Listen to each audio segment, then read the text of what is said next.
to take that foam roller, put it right in that mid-back, arms across your chest, give yourself a nice big hug, and you're gonna roll 10 times up and down, straight along that spine. You might get some snap, crackle, pops, that's totally fine.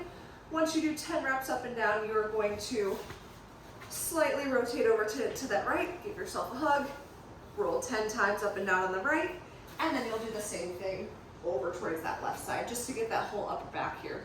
After you do 10 each direction, hands will go behind your head, and you're going to extend over that foam roller. Try not to let those ribs arch, pull those ribs down, and lean your upper back over that foam roll. You'll do 10 reps there. Once you're done with that, you can add on some foam rolling into your side, so we can get into serratus, we can get into lats a little bit there. So you're gonna come onto your side now, and then find a spot that's particularly tight or tender. So that's pretty tender for me. So from here, you're going to take a big inhale, let everything expand, and then exhale, let your weight sit down in that foam roll. You're gonna take 3 to 5 breaths per tender spot, and then move to the next one.